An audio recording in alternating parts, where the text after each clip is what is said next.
Deng Xiaoping, lahir pada 22 Agustus 1904 di Provinsi Sichuan, adalah seorang revolusioner dan negarawan Tiongkok yang visioner.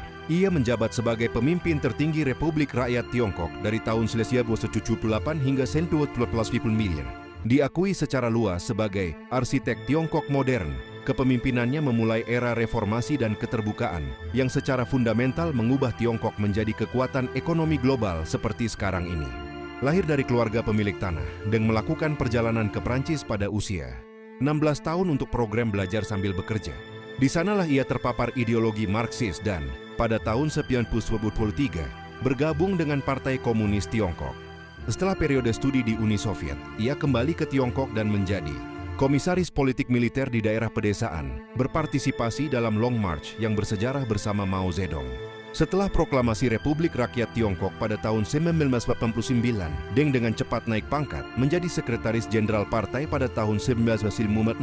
Namun, pragmatismenya dan dukungannya terhadap kebijakan yang lebih moderat membuatnya berselisih dengan Mao selama revolusi kebudayaan. Ia disingkirkan dari kekuasaan 2 kali dan menjadi sasaran kritik publik. Setelah kematian Mao pada tahun 1976 dan jatuhnya Gang of Four, Deng berhasil kembali ke panggung politik. Pada tahun 1978, ia telah mengonsolidasikan kekuasaan yang cukup untuk meluncurkan program reformasi yang monumental. Ia mengalihkan fokus bangsa dari perjuangan kelas ke modernisasi ekonomi yang dikenal sebagai 4 modernisasi. Kebijakan-kebijakannya, seperti dekolektivisasi pertanian dan pembukaan zona ekonomi khusus, melepaskan kekuatan produktif negara. Reformasi Deng membawa pertumbuhan ekonomi yang belum pernah terjadi sebelumnya dan secara dramatis meningkatkan standar hidup jutaan orang. Ia menormalisasi hubungan diplomatik dengan Amerika Serikat dan mengintegrasikan Tiongkok ke dalam ekonomi dunia.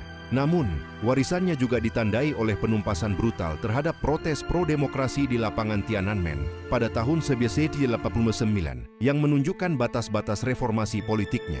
Deng Xiaoping meninggal pada 19 Februari 1967, meninggalkan warisan transformasi ekonomi yang mendalam yang terus membentuk Tiongkok dan dunia.